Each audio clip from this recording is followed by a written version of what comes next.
আসসালামু আলাইকুম। আচ্ছা, আবার শুরু করেন। আপু আসসালামু আলাইকুম। ওয়ালাইকুম আসসালাম। আসসালামু আলাইকুম। আপু কেমন আছেন? জি ভাইয়া, ভালো আছি। আপনি কেমন আছেন? জি ভালো। আপু আপনার নাম কি? আমার নাম রত্না। খুব সুন্দর নাম। তো রত্না আপা যে ছবিটা দেখতে পাচ্ছি এটা কি আপনার? জি, এটা আমার ছবি। তো রত্না আপা থাকেন কোথায়? আমার বাড়ি হচ্ছে কুমিল্লা। আচ্ছা, তো রত্না আপা আমাদের ইউটিউবে কেন আসছেন? ভাই ইউটিউবে আসছি, কষ্টে পড়ে তো ইউটিউবে আসছি। কি ভালো কষ্টে একজন আছেন একটু পাত্র- বলেন শুনি। ভালো একজন যদি পাত্র পাইতে বিয়ে সাথে বসে যাবো আর কি।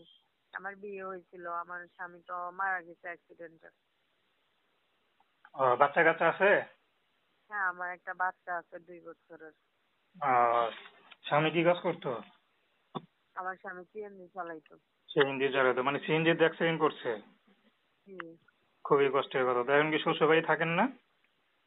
আমার শ্বশুর বাড়িতে আমার শ্বশুর মারা গেছে, আমার শাশুড়ি ছিল, বিয়ে বসে চলে গেছে। আমার বাসুর আছে, খোঁজ খবর নেয় না, বাড়িতে জায়গা দেন না, তো আমি আমার বাবার বাড়িতে থাকি, আমার মায়ের কাছে। আহ, তাহলে এই যে এখন যে শ্বশুর বাড়ি জায়গা দেয় না, এটা কি কারোর সাথে কোনো কিছু বলেন নাই? কি বলবো আর, না ওরা জায়গা দিবে না, এখন ওখানে তো জোর করে আর কিছু করা যাবে না, যেহেতু হাজবেন্ডও নাই, মারা গেছে।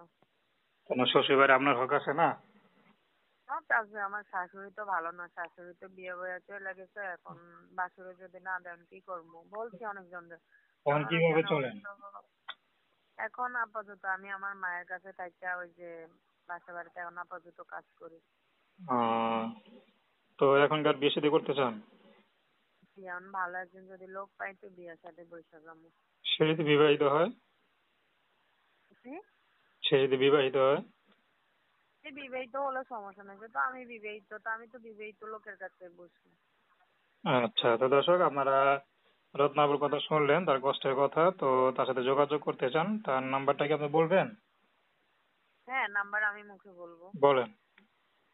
01 হুম 535 হুম 77 হুম 320। 320 নাকি? জি। তো দর্শক, প্রেম ভালোবাসা সাহায্য সহযোগিতা বিয়ে শাদী করা এখন তো আপনাদের ব্যক্তিগত ব্যাপার। তো আসুন আমরা 5 ওয়াক্ত নামাজ পড়ি, সর্বদা দেশের সেবা করি। আপু ভালো থাকবেন।